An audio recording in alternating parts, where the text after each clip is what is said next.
think a lot of it, was just the whistle slowed everything down at the ends. We missed some shots, took some tough ones, myself included, and we kind of got out of sorts a little bit. But at the end of the day, they kept coming back basically at the free throw line. It was like I think for like 4 minutes and 30 seconds. From that point on, it was just a free throw game for them, and that's pretty much how they came back. And I'm speaking solely about the fourth quarter, and then the beginning of the game, teams were just trying to outscore each other, and that's there are going to be nights where our defense isn't up to par, and thankfully our offense held us together. But the biggest thing is we'll learn from this, and they did a lot of things that we'll see come playoff time, and it was a test, and with things we did well and the things we can get better at.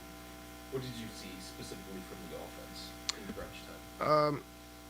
I think the biggest thing was they sped us up. They did a lot of things, the switching. We tried to run some actions, and we just got to do a better job. All of us, myself and DG, we bring the ball up, bringing it up with more time on the clock. I think we got into a little bit with the Boston game, but we made some shots, so it was different. So a night like tonight, getting the ball up there, getting into our sets, and trying to figure it out. But it's one loss, and we'll look at the film and we'll get better.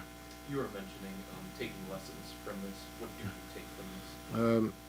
Rotations. We've never had a game as a group where we're rotating like this, where they're doing matchups. And like I said, that's a playoff from the jump. That's just like how the playoffs are going to be. And, I've seen this with them for years, so I knew that. But understanding what our rotation is going to be, keeping guys out the paint, keeping our man in front, being aggressive on the boards. Like J.A. dominated on the boards tonight, which is huge. But, trying to, they're always trying to create advantage with that middle game, with the two-man game, and for showing who's going to pick up who. And I think a lot of it in the first half, they didn't feel us. They didn't feel our intensity. We had 5 fouls at half. We weren't really being physical. That's who we are. That's what we've been. And I think a night like tonight shows that we just have to be physical, get back to what we've been doing. There's nothing to overreact to. We're not in the locker room and freaking out. I think it sucks to lose, and we're all pissed off about it. But at the end of the day, it's going to be a lesson. We'll get better. So you had those 2 threes to open up the fourth quarter, Mm-hmm. and then the rest of the fourth quarter, you got 2 shot attempts. Mm-hmm. Was there something that the Clippers were doing to prevent you from getting those attempts? Like I said, it's a trust thing. I liked all the looks we got. There are certain things where I feel like maybe I could have been more aggressive getting the ball, and I'll take that. That's on me and nobody else. And that, like I said, that's part of it. The Boston game, I came and got the ball tonight.